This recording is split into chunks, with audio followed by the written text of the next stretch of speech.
Good morning, everyone. Atamarie. If we could have a little quiet in the room so we can get going, please. I'll just kick us off with a karakia. Feel free to join in. Whakatakataho ki te uru, whakatakataho ki te taonga, kia mā kina kina ki uta, kia mā taratara ki tai, e hi ake ana te ātakura, he tio, he huka, he hauhu, te hei, mauri ora. We've got a very busy day today. I'd just like to kick off by publicly acknowledging everybody who's fed back into this process. We're so grateful for these submissions, which will guide us as we decide how to move forward with our long-term plan. We've had some really well thought through submissions, some strongly worded submissions, giving us some clear messages, and we've all had a chance to have a look at them thanks to staff passing through tracts of submissions as they come through. So I'd just like to extend a thanks to staff for the brilliant work that's been going on in handling these submissions and passing us on the information. So we've got quite a full day today into the night as well. Staff have told me there are no mattresses available, so we will have to finish by 8:30. So we'll just kick off this morning. Before we do that, I'll just let everyone know that because we're on such a tight time frame, we will be strictly limiting speakers to 3 minutes. There will be an opportunity for questions. We've allowed 6 minutes for that, and I'll be sticking to that quite strictly. I'd ask elected members not to ask questions that are outside the scope of the submission, not to ask for further information outside of what's in the submission, and also not to respond via a question. So we'll be providing responses to all the submitters in due course, so we don't need to do that today. So with that said, I'd like to invite our first submitter, Mark Fielder. Welcome, and take a seat, and you've got a microphone there, so yeah, welcome. You've got 3 minutes. Oh, thank you. Look forward to your thoughts. Oh, well, I've just got several issues rising out of the LTP, and I'll summarise them so I get them in 3 minutes. We're quite new to Paraparaumu, having shifted up here from Nelson, and our house down in Nelson was zoned in a flood area.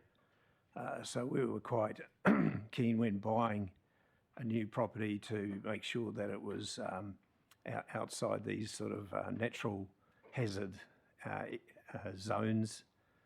And I noticed the first issue that struck me was that the council LTP discusses the need to increase rates, and a significant part of the rate increase is to undertake projects which protect properties and infrastructure from the imminent threat of rising sea levels and also flooding.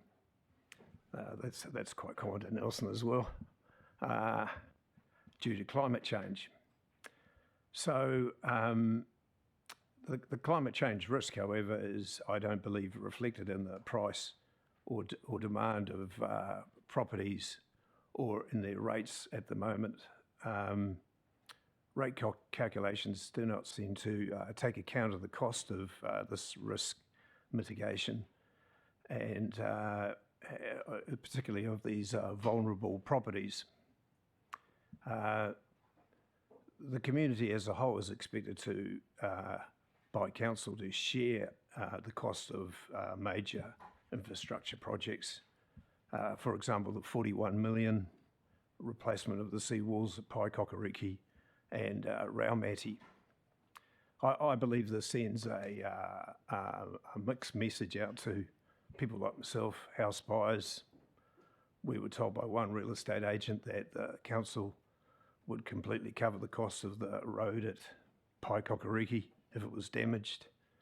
That was his belief anyway. I don't know if that's true. So I believe the present pattern is ignoring this risk, and it's reliant upon other ratepayers to pay for any remedial work. The risk of living in identified specific areas is borne by the whole community. The policies of the council should instead reflect the projections of their own environmental risk assessments, which are quite public, and any rate increase due to going ahead with these projects should be borne by those ratepayers who stand to benefit the most and who have chosen to take the risk and live in these areas, not the whole community. An example of this, I lived for 30 years up in Rotorua. Recently, the Rotorua District Council has levied Lake Tarawera residents for a sewerage project, which is going ahead right as we speak. 30,000 per property is the cost that they've targeted, and I believe this is a more equitable and fairer way of dealing with risk management. The concept of user pays also needs to be applied to rate increases relating to the costs of new development and infrastructure costs. I noticed new subdivisions, infill subdivisions occurring in the area, and different from the Nelson District Council, which requires such developments in flood-prone areas to have a minimum foundation of 1 metre above the existing ground level. Thank you, Mark. Sorry. Okay, that's up. We've had a bit of a technical hitch, so the sound didn't go off, but you've reached the end of your 3 minutes. Oh, okay. So, Yep. Unless you've got a final thought that you haven't got to, we can open the floor. Well, the only major point I'd make is that this district has a significant number of people like myself, older residents, and this rate increase would disproportionately affect those people. Thank you for your submission. Are there any questions?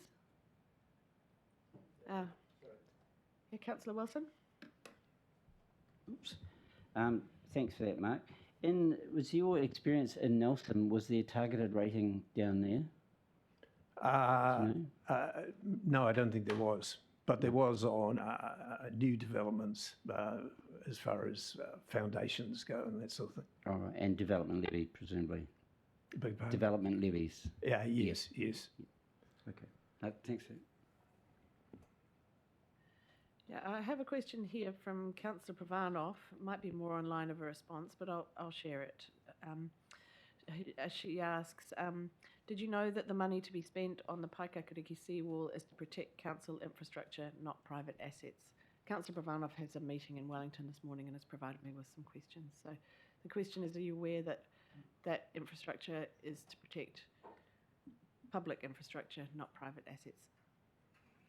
I would have assumed that with the location of the road, but I think poor planning in the past is no excuse. Great. Thank you very much.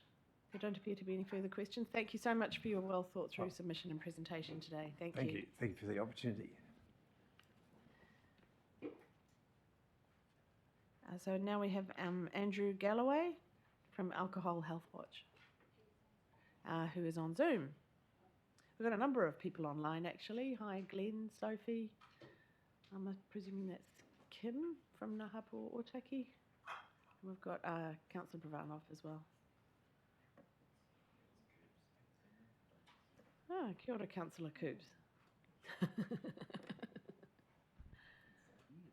So we're going to Andrew Galloway.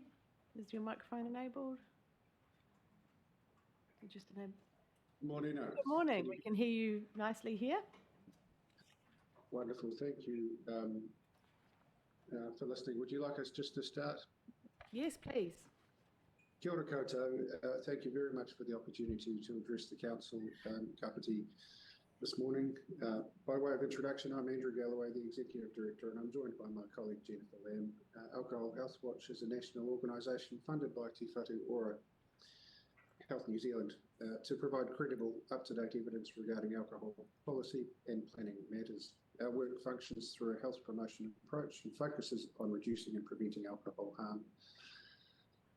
Of all drugs available in our society, alcohol is the most harmful. Alcohol is a leading cause of preventable death, injury and illness in Aotearoa, and a significant contributor to social and health inequities experienced by Māori Pacific peoples and other impacted groups. Alcohol is a component cause for more than 200 disease and injury conditions and is a leading behavioural risk factor for death and disability adjusted life years lost among New Zealanders aged 15 to 49. The cost of alcohol harm has been estimated at over 7.85 billion annually, and the harms are far-reaching and felt deeply by many families and communities. When we look at Kapiti in particular, we know that approximately $40 million worth of alcohol beverages are sold in Kapiti Coast per year, and as the population grows and tourism increases, there is additional demand for licenses, cafes, restaurants, bottle shops and other licensed businesses that cater to this increase in residents and visitors. We also know that the density of licensed premises in Kapiti Coast is significantly higher by land area than other parts of the country.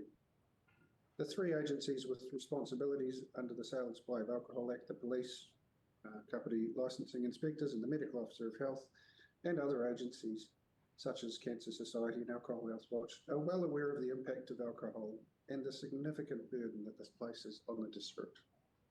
In fact, the whole region and nationally, and what evidence there is an underestimate of the total burden of disease, in particular to vulnerable groups. When we look at the licensing regime, we appreciate that local government has a really key role in promoting the social, economic, environmental and cultural well-being of communities and supporting the system of control over the sale and supply of alcohol. The licensing regime is an important component of the system of control and part of a package of measures such as LAPs and alcohol control bylaws, which when used comprehensively can create safer environments and significantly minimise the risks and hazards of drinking. However, alcohol licensing comes at a cost, and accordingly the Sale and Supply of Alcohol Act 2012 envisaged full cost recovery. We therefore support the Council's development of a specific bylaw to cover the actual costs of alcohol licensing across Kapiti Coast as far as is allowed. The Council's alcohol fees bylaw is a logical option for the Council, particularly as the Sale and Supply of Alcohol Fees Regulations 2013 have not kept pace with the costs incurred with licensing and enforcement, and the regulations are overdue for review. The Council's review of fees and setting of realistic rates to cover the actual costs of this service would meet the policy objectives of the licensing fees regime, in particular, recovering the total cost incurred by Council in administering the licensing system, ensuring that those who create the greatest need for regulatory effort bear the commensurate costs, to allow local circumstances to be reflected in the fees paid by operators and income received by the Council, and finally to minimise alcohol-related harm to the extent that this can be achieved through a cost recovery regime. The Alcohol Licensing Fees Bylaw offers a consistent approach across the region, with other councils also making bylaws such as Wellington City, Hutt City and Porirua City Council. We really do thank you for the opportunity to address you today and very happy to take questions. Thank you very much, Andrew. Are there any questions? Councillor Wilson. Thank you very much, Andrew. Councillor Wilson, also the chair of the DLC here in Kapiti. Thank you very much for your submission. You might be aware that KCDC isn't currently looking at full recovery. It's heading in that direction. I'm just wondering, in your experience, other councils, many other councils have a full recovery process? It is not yet, but Porirua are very close. We were due to speak to Porirua Council this morning about that. By way of background, I worked at Auckland Council running the licensing team in about 2010, 2011, and I can say that the costs of administering a licensing regime for a busy council far outweigh what we got in fees. And the more that you are able to give the ability of the licensing and compliance teams, the licensing inspectors and the bylaws officers, the better you'll be at reducing harm. So in short, the answer is probably we're very close, but not yet. Okay, thank you very much. Thank you. There don't appear to be any more questions, so thank you so much for the Sorry, time Madam you've Chair, taken. can I just ask one thing?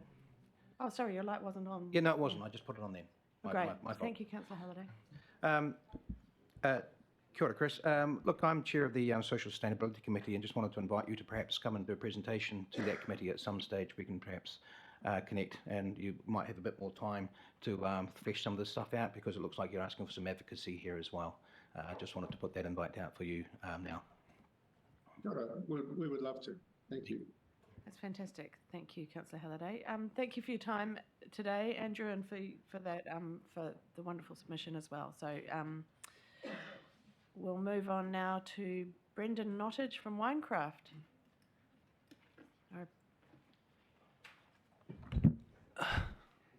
Thank you very much for the opportunity to present my submission to the proposed bylaw. Obviously, I've met a number of people around here from my little store in Paraparaumu Beach, and my submission is purely focused on my store. Mainly because, as I've said, put in my submission, my little store is unique to Kapiti and also the Lower North Island. It's actually a very unique store, widespread. I'm a sole operator, as I said in my submission. I have one part-time staff member. My product range is very, very specific, very unique. And when I went through the actual proposal of the bylaw, there's I suppose topics there that sort of caused me concern, primarily obviously for my business. Since we've operated or opened the doors, we've faced many challenges. Obviously, initially was COVID, then we obviously got rammed, and now we're facing obviously a cost of living restrictions. Obviously, and now when I think about the increase that I will be suffering or incurred over this period, I see that as another challenge. One thing that everybody talks about alcohol as a general, like it's just one subject. Alcohol is the largest consumed drug in the world, and as I suppose a retailer, I suppose I consider myself a very I have a very serious position. I have a role to play in making sure that minimisation of alcohol harm is actually adhered to, and I'm a very strong advocate for that. I adhere to the law. My licensing inspection, when it comes around, is obviously quite quick and flawless. I stick to the policies. I actually encourage, if I find anybody else out there that I think is actually flouting the law or bending the law, I will obviously approach them and tell them, sorry, you can't do that. And then if they do continue to do that, I'll report them. Because again, the law is there to minimise alcohol harm, and as I said, I'm a strong advocate for that. That's why my store, in particular, I suppose it heads to a very strong range or quality range, and the alcohol that we sell is not just a big, I suppose, all-encompassing. So. The store is obviously a bit of a tourist attraction. It's dragging people or bringing people from all around the area, all around the wider region. As I said, with the alcohol minimisation, one of the things that I don't do, which I probably believe I don't think anybody else does, not in a retail capacity, is I hold regular events. I hold tastings. I hold educational evenings, and those educational evenings are about the benefits and the enjoyment of alcohol, not just grab a bottle, drink it. One of the things, as I said in my submission, that I have I suppose, a mantra, and it's an adage, and I tell my customers to drink half as much for twice as good.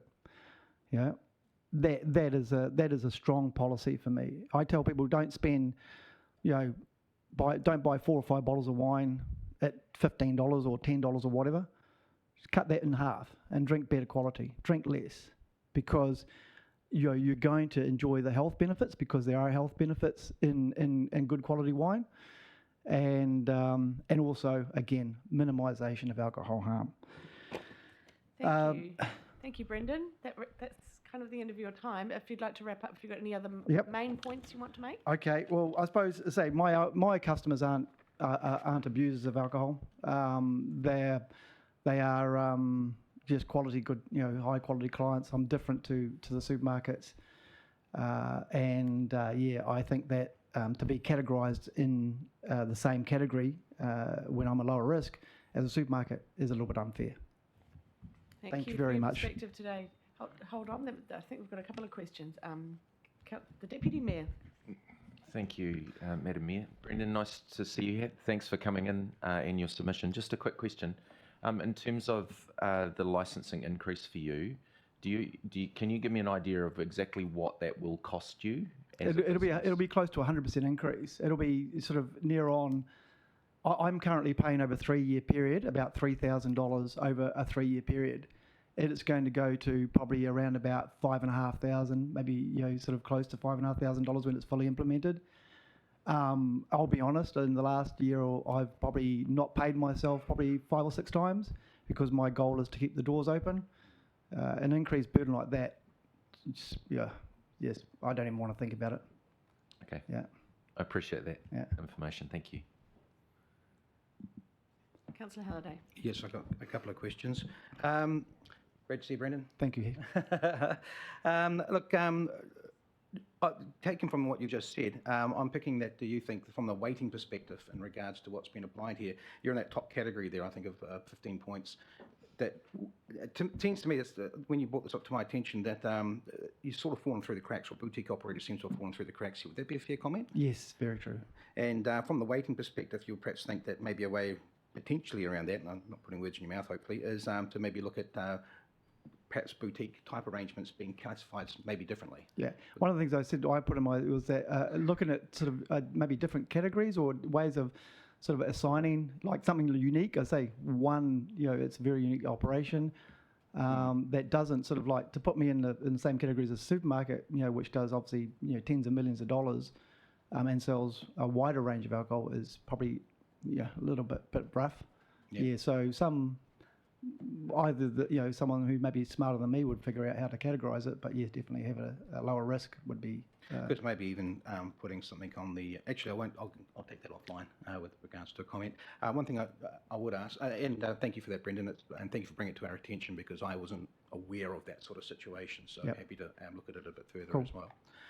Just one question to council officers: the attachment. Was there attachment with this particular submission? As such, it's not on our. I don't have it on our screen. We've got the one page. We'll sort that out offline. Yeah. Okay, that's cool. That'd be great to We've get got a copy of little that. bit of time after this, actually, I think. So. Lovely, thank you. Thank you very much. No, hey, wait, there's more. Just when you thought it was safe. Just when it was all over. Hey, Brendan. I do want to congratulate you on your establishment, by the way. Thank you. It's terrific. The not advocating no increase, presumably, because there hasn't been one for 12 years, right? But would you be an advocate of a by volume of sales? In my sort of, I put in a few options, but I'm not advocating for zero increase. But what I'm trying to see is obviously maybe a slightly fairer system, obviously because of the uniqueness of my business. And then I put in like the product, like I don't sell RTDs, and when I got the license, it was on my request. It was my request that clause in the license was my license prohibits me from selling RTDs. I don't want to touch them. I don't like them. It's not my category. And as I said, differentiation of alcohol products, is possibly, but when getting back to it, sort of like there needs to be obviously an increase to cover the costs, but yeah, somehow, sort of like, having it probably a bit more targeted or specified. So yeah, is very, I think is what I'm looking for. Yeah, I mean, I think just thanks for that submission and that feedback. That'd be really valuable. Cool. Yeah. Thank you. Don't appear to be any further questions. Thank you so much, and acknowledging the challenges that the last couple of years have brought for you, and again, tautoko Nigel's comments about your business. Thank you, Mayor Wonderful. Halper. Thank you. Thank you. Thank you. Yeah, I can't see an attachment on the submission that we've got in our pack for today either, so if we could have that rectified, please. So our next submitter is no longer attending. Who else do we have that we can move on to? No.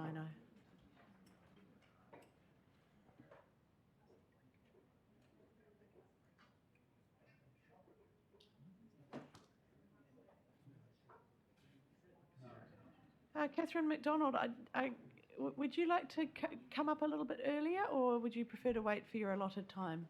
I'll wait then. That's fine. Sarah, we're running a little bit ahead of time. Are you ready to come up now, or do you need a moment to catch your breath? Yeah. Yep, great, thank you. Means we've got a bit more flexibility with time, which is good. You remember how to push the button? Oh, it's already on. Okay, speaking. Perfect. Excellent. Welcome. Hello. So I'm going to take my submission as read, so I won't go through it kind of point by point. So, in the long-term plan consultation document, on page 7, it speaks of our vision and the outcomes that are the priorities under this long-term plan. It lists people, tangata people, are supported to live, work and play in our district. Our people have access to services, resources and opportunities that enable them to lead healthy, fulfilling lives and feel connected within their communities. So this is an opportunity for council to ensure that their community have access to a community mental health centre that provides opportunities to enable healthy, fulfilling lives and allows our members to feel connected to their communities. Our community needs support to ensure that the only community mental health centre in the wider Kapiti area remains operational. There are many amazing community and organisations and charities in Kapiti, but only one that provides holistic, recovery-focused, care-led support for those with lived experience of mental health. Te Ara Korowai is unique because of our success rate for transitioning individuals through our service and back to their place in the community, workplace, and connected back to their family and friendship groups. We are the pathway, not the destination. No other group or service currently operates in this area, and we have a high success rate for recovery because what we do works. We are aware that there could be concern around funding one charity and not others. However, it is us who have approached council as part of this long-term plan process. Every community organisation and charity is different and has access to different levels of support and funding streams. The vast majority of our members do not have individualised funding or come with any form of funding attached. Many are living alone in the community and they struggle financially, and as they are older do not have parental support. Mental health is an area with a growing demand and a reduced capacity to meet that demand within a clinical setting. With referral systems and wait lists that leave people isolated and in need of support, we meet that need and we provide the lifeline while people navigate these clinical systems. We do understand the situation the council is faced with, and the council is accountable to the ratepayers for how that council money is spent. We also understand the vital need for a community mental health centre. We believe it's not a nice to have, but it's an essential service. In fact, during COVID, we were recognised as an essential service. I've said before, sometimes it's not until a service is gone that the impact of that service becomes clear in the community. We have many members who, without our service, would be isolated. They rely on us for support, but they also rely on us for meaningful and productive activities through the day, evenings and weekends. Some of our members would struggle to assimilate into the community, struggle to find other sources of support that meet their needs, and struggle to recover without our presence in their lives. A community mental health centre is a vital service. We require support to stay operational and provide this service to our wider community. How we propose the support could be negotiated. We are very adept at handling financial contracts, and we have met and in some cases exceeded all reporting standards for the current ministry contract. We do have some income from room hire donations and our fundraising events for the next financial year, and we have secured some smaller grants. These income sources do not cover our current operational costs. What we need is a guaranteed income source moving into the future, and while we are registered for GETS, there have been no matches with contracts in the time that I have been centre manager. The Care Fund was a standalone funding initiative that will not be repeated. I apply for a lot of grants constantly. That funding pool has also significantly decreased. Surviving year to year is not ideal, and the energy it takes to constantly secure funding detracts energy from our community work we need to be doing. We are seeking a shortfall of $86,000 for the next financial year to allow us to continue at our current operational level. We would like to have conversations and negotiate what the support could look like moving forward into future financial years. Our members rely on us, other community organisations and service providers rely on us, and they refer their clients to us. We are then left with the burden of how to meet this need, and it places a strain on us as staff, board members and volunteers. It would be amazing to have this responsibility shared as we see our vision and the vision in the long-term plan as a shared one. We believe that the measure of a strong community often lies in how our most vulnerable members are treated, the services they have access to, and how the community rallies around them and supports them. So we see this as an opportunity to work alongside Council to provide this support. Thank you very much for your presentation today and your submission. I've got a question from Councillor Coe. Thank you very much, Sarah. The work you guys do is absolutely fantastic. I think the issue is at what level you operate, and I really understand the challenges of, not just you, but a lot of charities, and particularly in this environment, economic climate that we have now. But my understanding is that through COVID, you received a big boost in your funding, which enabled you to expand your operations. So I just want to clarify, are you looking at maintaining it at that higher level, now that you've lost the funding, or, can you claw back to the operating at a level that you were at prior to receiving that boost of funding? Yeah. So, in other words, we're not necessarily looking at closure of your operation, but scaling back to its pre-COVID levels or thereabout. But, obviously any money you receive is going to be useful, but it's just a matter of where we pitch it. So bearing in mind, you had this big leap up that's now disappeared. Do you try and maintain it at that level, or do you pare it back to something that's at least in a temporary situation allows you to survive until you sort something out long term? Yeah, and obviously the survival mode that we've been in is not sustainable, and that's not what we're hoping to kind of replicate year to year. I think when I started, we were open 4 mornings a week, and what that meant is that in the afternoons, evenings and weekends, a lot of people were falling through cracks and had no access to other services. So actually what the ministry funding did do was fund us at an appropriate level where we believe we should be funded and where we believe the need lies. So yes, we can scale back. With that in mind, we're scraping by barely 1 year with even a reduced amount. That's not sustainable, and it's not what our members need. It's not what our community needs. I know it's mental health is a very much overlooked area. The other question I have is just around the other groups that operate in this space as well. So there's, I think it's Kapiti Art Therapy operates out of the Impact Hub, and then you've got the Shed Project does a bit of work as well. Is there an opportunity to, have a collective approach to how we They're resolve this area. we operate in a similar sphere in that we're all creative spaces under Arts Access Aotearoa, but in saying that our focus is mental health, their focus is disability. And while there is a slight crossover, we've kind of spoken before about how not all of our members are going to want to attend a disability service. That's not how they see themselves, and it's also not how. I mean, those services are amazing at what they do.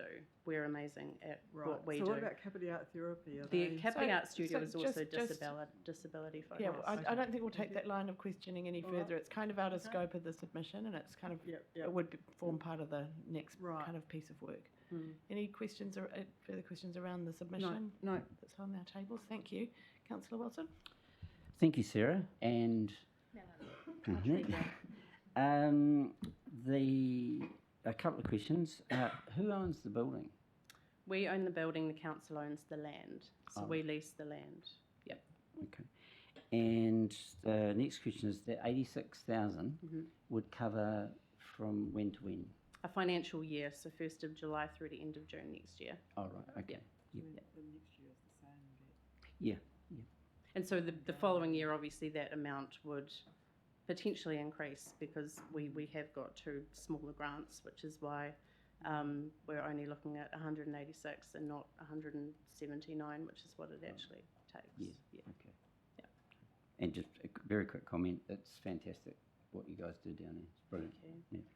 Yeah. Thank you. The Deputy Mayor. Hi, thanks. Thanks for coming in, Sarah, and for hosting us a couple of weeks ago at Te Ara Korowai. It's amazing what you do, and I interact with a lot of the people that you support, so thank you for your work. I've just got a question. You're looking for 86,000, is that right, in this next financial year in terms of support?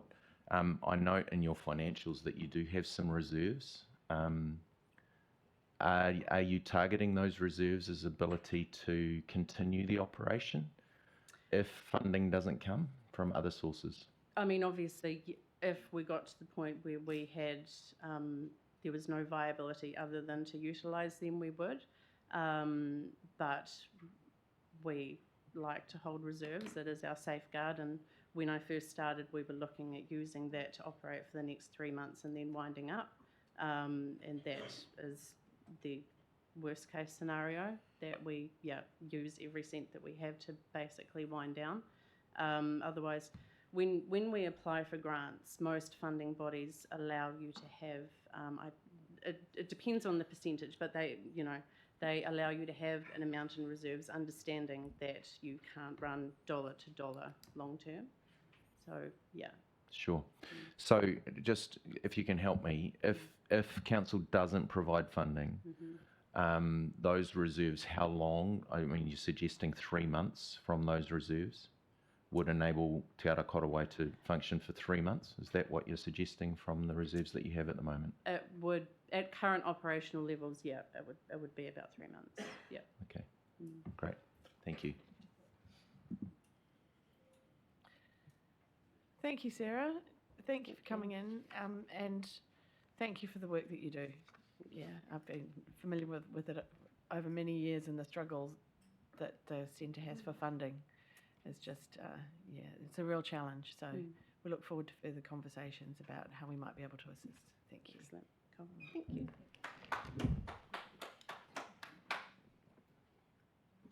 Okay, so I'm not seeing Marilyn Stevens.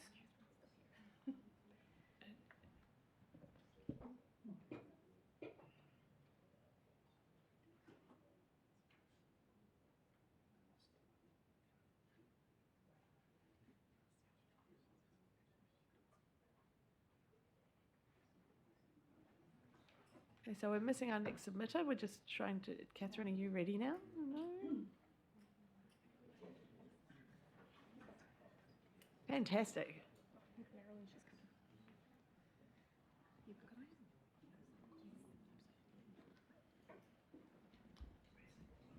We've got Catherine McDonald. Welcome, Catherine. Kia ora. Take a seat, settle yourself. I think the button on the right turns on the microphone. It's on. Great. When you're ready. Tēnā koutou katoa, ngā mihi nunui ki a koe, ko Janet, koutou ngā kai kaunihera o Te Rohi o Kapiti. I actually timed myself and it took 6 minutes, so I'll read every second paragraph and give you the written version. I've basically come here today to tautoko what Sarah has said as a whānau member who have used the services of Te Ara Korowai and been part of the community.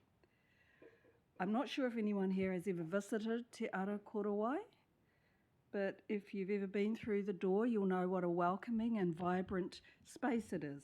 If you've attended any classes or events, you'll understand why it's such an important part of this community and should be supported to continue offering its program. And just hearing the words Te Ara Korowai may be wound up or wound down is a scary thought, because yes, there are other similar venues and similar services, but it's not the same community that Te Ara Korowai offers. I'm speaking as a family member of someone who's come under the nurturing korowai of Te Ara Korowai. I also have my own experience in the NGO sector as a support worker for whānau experiencing mental distress. However, I'm now a library assistant at the council, so a slight career change. We keep hearing about people falling through the cracks, so we all know that there are gaps, and I won't refer to that too much in my submission, but it's well known that people are not always able to access the services that they need, whether it's through government-funded mental health services or other private health insurance options. But the kaupapa of Te Ara Korowai is embracing the path of recovery with the cloak of support. There are classes on art, creative writing, cooking, dance, yoga. I mean, I should be attending yoga myself with my arthritis, but I could do that. That's open to me. You do not have to have a diagnosis of a mental illness to attend and be part of this community. The classes are affordable or by koha and open to anyone interested in maintaining their well-being. There's no potentially stigmatising sign outside that might put people off who think anything to do with mental illness. Well, that's not me, so I'm not going there. Anyone is welcome there.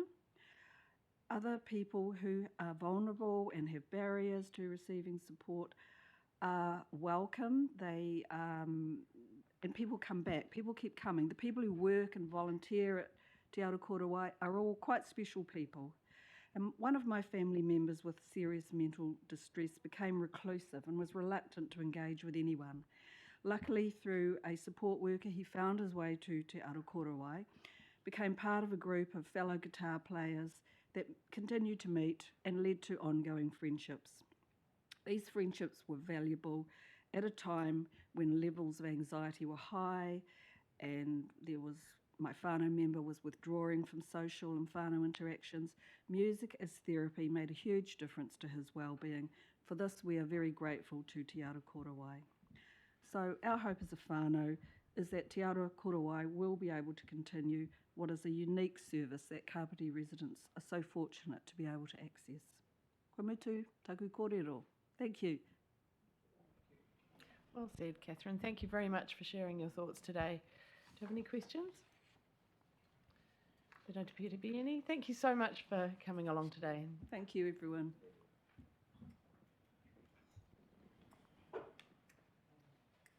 So, Marilyn, we're ready for you. It's a little bit early. Marilyn Stevens. Ata Maria, and thank you for having me here.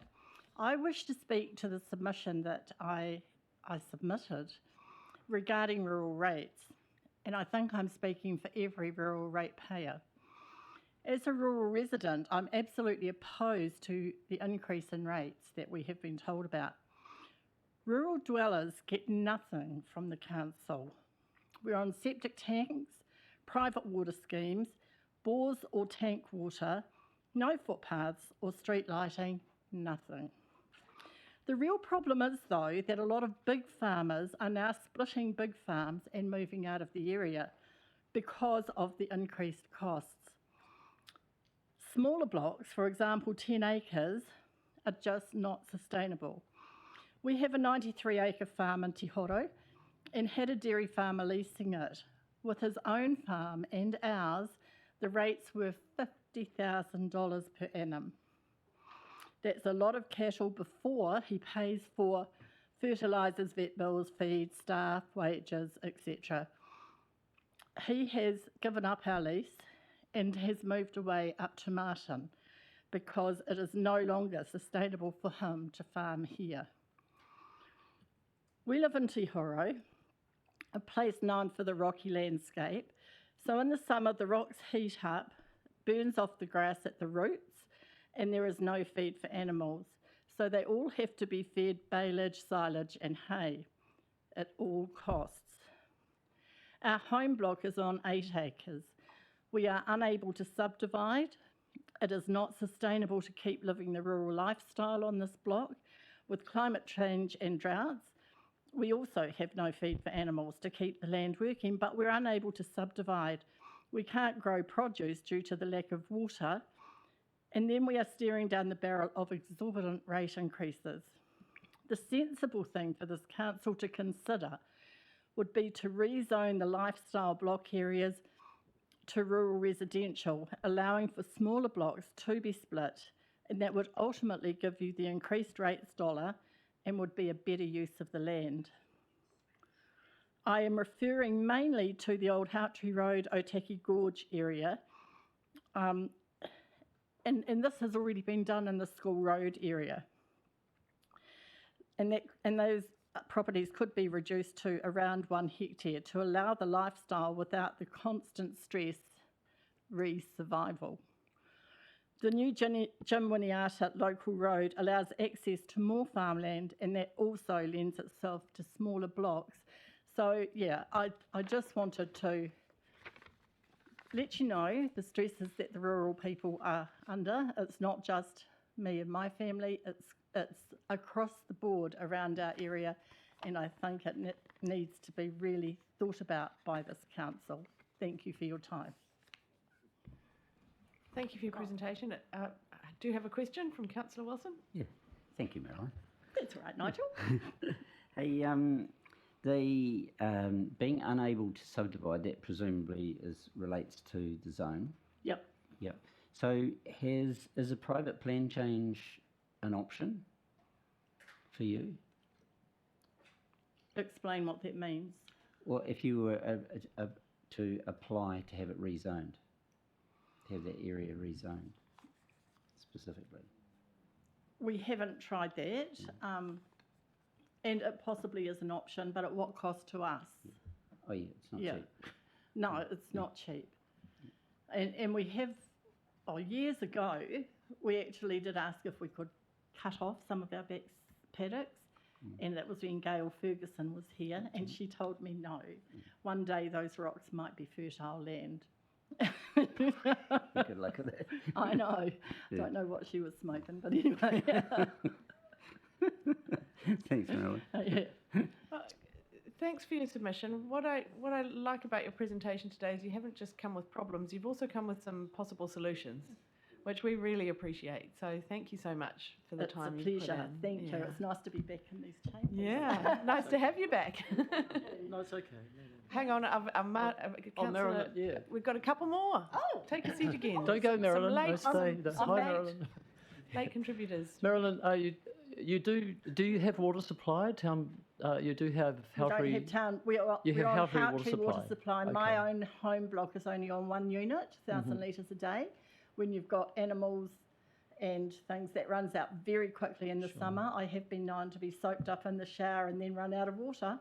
Okay. Yeah, it has been a stressful time. Well, thank you. Well, we could look at rezoning in time. Just start working at it. Yeah. Well, Rural residential or. rural residential would be the perfect answer to around our area, actually, because there are lots of people just moving off. You know, I don't think this council actually realises how many people are moving off. It's a lot. Yeah, well, we're a neighbour to you, of course, with the Otaki International Airport. Yeah, well, let's cut that up.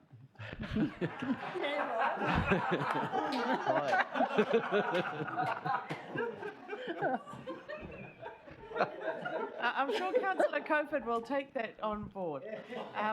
Councillor Halliday. You actually know where he lives, don't you?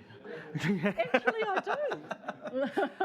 Look, I just had two questions. One of them, it might be a personal thing. Look, 8 acres. I was just curious to know what is the rates that you're paying annually on that? We're paying roughly about $5,000 at the moment. Okay. And my next question was, did you put a submission in through the plan change too, or did anyone around you do a submission to the plan change too that we just went through last year in regards to rezoning? Yes, I did. I'm not sure if my neighbours did. Okay, lovely. No, that was just checking. Yeah. It had, obviously, that didn't go any further with regards to. No. Okay. No, we feel like we're just butting our head against brick walls all the time. Okay. Yeah. Lovely. Okay. Thank you, Marilyn. That's all right. Thanks, Marilyn. Can I get up out of my chair now? Yes. Anybody else? Anybody else? Last call for questions. Right. Great. Thank The you. opportunity's lost. Thank you. Okay, so we don't have anybody waiting, and our next presenter is at 10:40. So stretch your legs. Read some more submissions. Grab a copy.